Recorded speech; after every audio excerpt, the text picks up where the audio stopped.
Let me ask you another one. Cedric Tillman has now missed how many 2-3 games in a row? He's Tennessee's best offensive weapon outside of Hendon Hooker. It hasn't mattered lately. Do you think he plays? Has he maybe sat out in anticipation for this? This is just my thinking. Maybe Tennessee thinking it had enough with the emergence of Brew McCoy to beat Alabama without Tillman. What's your gut on whether Cedric Tillman plays Saturday or not? Well, Tennessee did the Tua tightrope surgery just in mind to get him back potentially for the Alabama game. So that's why they did it when they did it. Now, you know this. We've seen this in all sports. Ankles are tricky. I don't care if you've had some surgery on it or not. But that was the anticipation for him to play on Saturday. To me, as we sit here and we're talking right now, I think it's 50-50. It's going to depend on how he feels going into the weekend, coming off a couple of days of practice and getting back out there and kind of running around a little bit and, you know, and whatnot. It's not like you can just flip a switch on Saturday with an ankle injury like that and just be ready to go. In my opinion, is Tennessee has enough receivers, good receivers, that there's no reason to put Cedric Tillman out there as a decoy.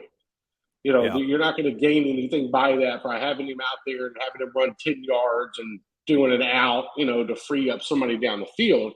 They've already got Jalen Hyatt, Ramel Keaton, and Brew McCoy. So what I'm kind of saying is Cedric Tillman would be a very good added bonus for Saturday. But with these high ankle sprains and that procedure that he went under, you know, it's hard to get a clear definition. But I'll be honest with you, it would not surprise me to see him out there. But in the end, it's like, how much do you risk if he's really not 100%? Boy, it's interesting to hear you phrase that as Cedric Tillman is a bonus because Cedric Tillman was first team all, right. but that's where this offense has come. I mean, I'm watching, thinking when this goes down, this is potentially a what doesn't kill you makes you stronger situation. What it did is it gave Brew McCoy a chance to shine.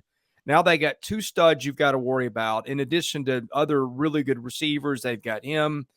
The guys you mentioned, they've got Walker Merrill. I'm wondering if long-term that – and look, it's a gamble. Not like they probably had a choice. Tillman probably wasn't well enough to play. But, like, if you could script it out like that where, hey, we lose our guy, it gives us other guys a chance to develop. Then you get them all back.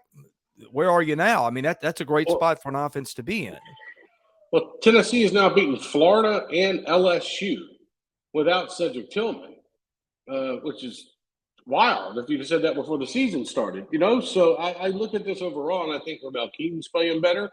Brew McCoy, Jalen Hyatt, who had 2 touchdowns at LSU. Brew McCoy had over 140 yards at LSU. You've got options, and there's no denying that Cedric Tillman is an all-SEC wide receiver.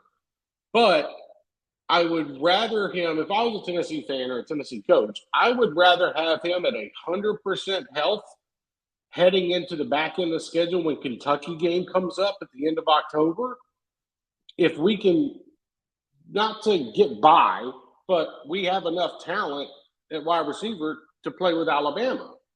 You know, so that's the biggest thing in how I look at it. But it would be a big bonus if he can play on Saturday. It would help the team. It would help the room. But he's got to be 100%. He's got to be able to cut on that ankle. And you know how it is in college football, man. If he twists it again, sprains it again, something like that, not good.